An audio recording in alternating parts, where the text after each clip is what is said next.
ते संत असतात. आणि सोप्यातलं पुन्हा संस्कृत शिकून अवघड करतात ना, ते जंत असतात, ते पंत असतात. जे सोपं करून सांगतात. किती मुक्ताताईंनी खालच्या भाषेत बघा ना, अडाण्यातल्या अडाणी माणसाला कळण अशी भाषा सांगितली. सांगा, एकची सोने आणि नानापरी लेणे, बाळी आणि बुगडे. आपण त्याला बाळी नाव ठेवलंय, आपण त्याला बुगडी नाव ठेवलंय, पण सोनारात तो बाळी म्हणून घेतो का सोनं म्हणून घेतो? ही दृष्टी कुणाला आहे? सोनारात. पण आपण त्याच्या दुकानात गेलो म्हणतो, दाखवा बरं बुगडी, दाखवा बरं बाळी. त्याला माहिती हे जरी म्हणत असलं तरी आपण फक्त हे आकार दाखवायचा, पण ह्यांना मोजून सोनच द्यायचं. ही दृष्टी कुणाची? तशी संतांची दृष्टी आहे.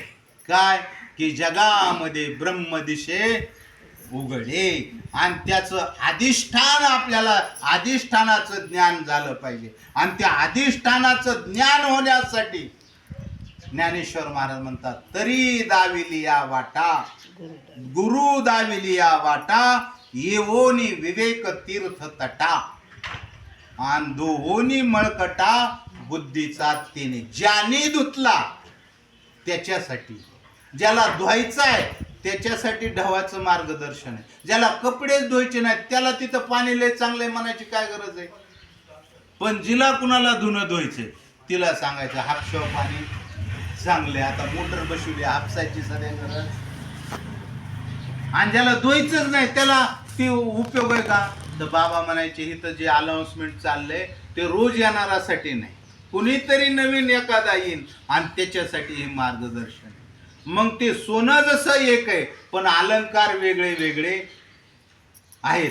आणि मग बाळी आणि बुगडी हे फक्त नाव आहेत, पण ते असायला काय आहे? तसं स्त्री आणि पुरुष ही फक्त काय आहेत? नाव आहेत, पण असायला काय आहे? ब्रह्म आहे, ब्रह्म आत्मा आहे. आणि ते कळावा म्हणून संताचा अवतार आहे. ब्रह्म मूर्ती संत जगी अवतरले. कशासाठी अवतार? आमचं काय अवतार चाललाय? दगडाव दगड, माती माती, बिल्डर